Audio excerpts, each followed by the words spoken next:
नमस्कार, टाइम 8 बिहार में आपका स्वागत है। मेरे साथ मौजूद हैं अभी वन एवं पर्यावरण मंत्री बिहार सरकार के नीरज सिंह बबलू। अभी वो आए हुए थे एक निजी कार्यक्रम में जमुई।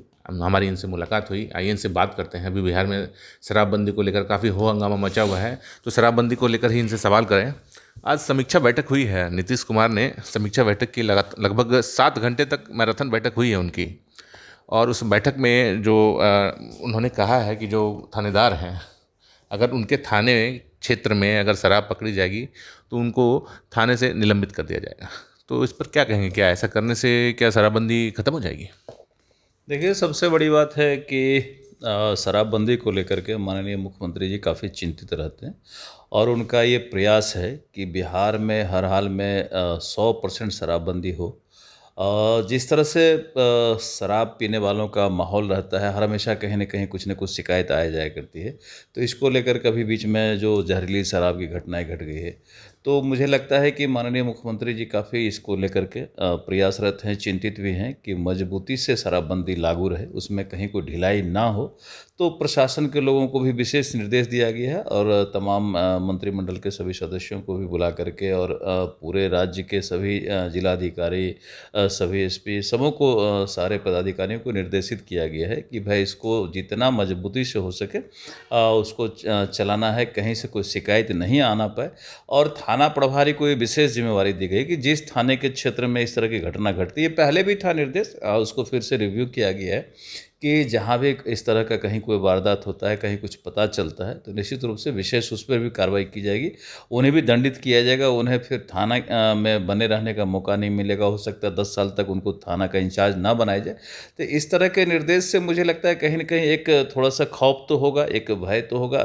जो अधिकारी काम में कहीं ढिलाई कर देते होंगे, उन पर विशेष ये रहेगा, अंकुश रहेगा, तो उनको भी अपना थाना चलाने का एक दिमाग में रहता होगा कि भाई प्रयास करेंगे कि उनके क्षेत्र में इस तरह की घटना ना घटे, कोई शराब ना पिए, कहीं शराब बरामदी ना हो, कहीं कोई शराब बनाने की कार्रवाई जो कर रहा नहीं हो, जहरीली शराब कहीं से उपलब्ध नहीं हो, दूसरे क्षेत्र से, दूसरे स्टेट से, राज्य से जो शराब कहीं न कहीं आ जाया करता है, तो इन चीज़ों पर निश्चित रूप से प्रतिबंध लगेगा।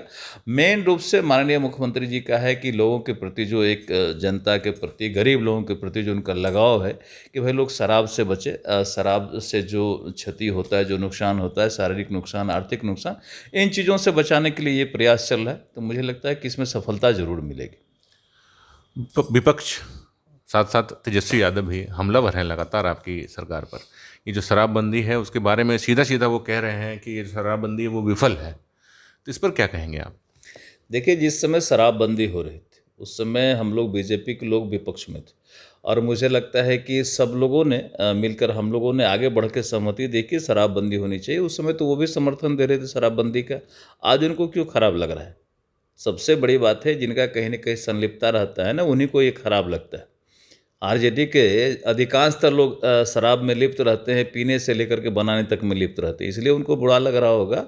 सबसे बड़ी बात है कि बिहार के जनता के हित में ये निर्णय लिया गया। माननीय मुख्यमंत्री जी गरीबों के, दलितों के हित में ये निर्णय लिए हैं कि शराबबंदी से लोगों का फ़ायदा हो रहा है। नहीं तो गरीब लोग छोटी कमाई करते थे और शराब पी करके घर में सो करके झगड़ा करते थे, अपने शरीर का नाश करते थे। आज गरीबों में, दलितों में इस चीज़ का बड़ा ही एक व्यापक असर है।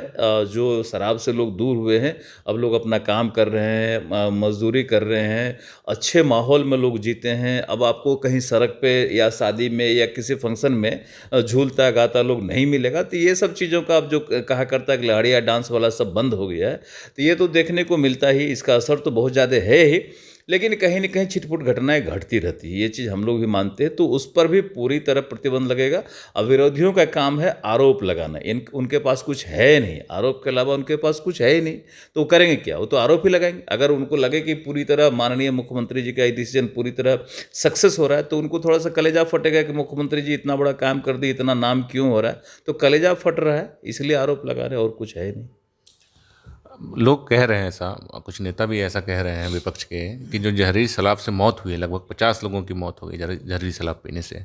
तो बौखलाहट में सरकार ने ये समीक्षा बैठक बुलाई है, इसका कोई नतीजा नहीं निकलने वाला है। बिल्कुल नतीजा निकलेगा। और जब कोई घटना घटती है तो निश्चित रूप से उस पर रिव्यू होता है। शराबबंदी कानून इस राज्य में लागू है तो टाइम टू टाइम उसका रिव्यू होते रहता है। अब फिर घटना घटे कुछ तो रिव्यू हुआ। देखिए सबसे बड़ी बात है, मार्केट में तो जहर भी बिकता है, उस पर प्रतिबंध भी नहीं है, फिर भी इस तरह का लोग कहाँ काम करते हैं। तो जहरीली शराब है, इससे बचना चाहिए लोगों को। शराब जब नकली बनेगा, शराब जब गलत तरीके से आएगा तो उस पर क्या भरोसा। जब यहाँ शराबबंदी है, आप कोई शराब कहीं से ले आता है तो क्या असली क्या नकली, तो उसको कम से कम देखना चाहिए, समझना चाहिए। पीने वाले को भी सावधान रहने की आवश्यकता है। प्रशासन तो अपना काम कर ही रही है, प्रशासन पूरी तरह मुस्तैद है हर काम को लेकर के, लेकिन फिर भी कहीं न कहीं से कुछ अगर होता है तो पीने वाले को भी सोचना चाहिए कि हम क्या पी रहे हैं, क्या खा रहे हैं, ये जहर है या नहीं है। इन चीज़ों से सावधान होना चाहिए। जब शराब यहाँ चालू रहता तो लगता है कि ये लीगल चीज़ हो सकता है, जब लीगल होगा तो वो सही चीज़ हो सकता है। जैसे ही कोई चीज़ इलीगल हो जाता है तो इलीगल चीज़ों पर सबसे बड़ी बात है कि उसका कोई मोहर और ठप्पा नहीं रह जाता, उस पर कोई आप क्लेम नहीं कर सकते हैं कि ये शराब हम फलाने जगह से लाए और ये असली नहीं है, ये नकली है, हम इसको पी लिए। अभी इस राज्य में अगर कोई शराब मिलता है तो समझिए कि वो जहर है, और उसको जहर समझ के उससे दूर रहने की आवश्यकता है। हम लोग तो यही कहेंगे, और शराब से लोग बचे। जब कानून है यहाँ शराबबंदी का तो उसको माने, पालन करें और शराब से दूर रहें। आप ही की सरकार में मंत्री हैं लेसी सिंह, उनके ऊपर और उनके भतीजे के ऊपर हत्या का आरोप लगा रही हैं रिंटू सिंह की पत्नी, जो कि जिला पार्षद भी हैं पूर्णिया से। क्या कहेंगे इस पर? देखिए जब कहीं कोई घटना घटती है और अगर कोई ना कोई पॉलिटिकल लोगों से कहीं मामला जुड़ा रहता है, उस क्षेत्र का अगर कुछ हो जाता है तो लोग ऐसे आरोप लगाते रहते हैं। आरोप लगाना कोई बड़ी बात नहीं है। आरोप कहीं कुछ घटना घटी, किसी पर कोई आरोप लगाते हैं, जब आरोप सिद्ध हो जाए तो कोई बात होती है। तो मुझे लगता है कहीं कोई इस आरोप में दम नहीं है। बिल्कुल बेबाक पुलिस अपना काम कर रही है, जाँच कर रही है, जाँच में सब कुछ बाहर आ जाए। अब जमुई में हैं अभी। जमुई बड़ा क्षेत्र है वन क्षेत्र में, और कहा जाए तो चारों तरफ, तीन तरफ से वन से घिरा हुआ है। तो क्या वन को लेकर के यहाँ पे पर्यटन की भी बहुत संभावनाएं हैं? तो क्या कुछ स्कीम जमुई को मिलने वाली है क्या? बिल्कुल, जमुई को लेकर के हम लोग काफ़ी ये रहते हैं। इस पर बैठक-उठक भी कई बार हुआ है। हम पिछली दफ़ा आए भी थे, महावीर वाटिका में भी गए हुए थे, और जमुई में पक्षी का अभयारण्य है, वहाँ नागी नकटी झील है, वहाँ भी हम गए हुए थे। तो वहाँ पक्षी महोत्सव भी किया गया था, माननीय मुख्यमंत्री जी भी गए थे। तो जमुई में काफ़ी संभावनाएँ हैं पर्यटकों को लेकर के। हम लोग नागी नकटी को भी और डेवलप करेंगे, महावीर वाटिका भी और डेवलप होगा, और कई क्षेत्र है जहाँ हम लोग देख रहे हैं। एक कोई बाबा का स्थान है जहाँ, वहाँ भी हम लोग गए हुए थे।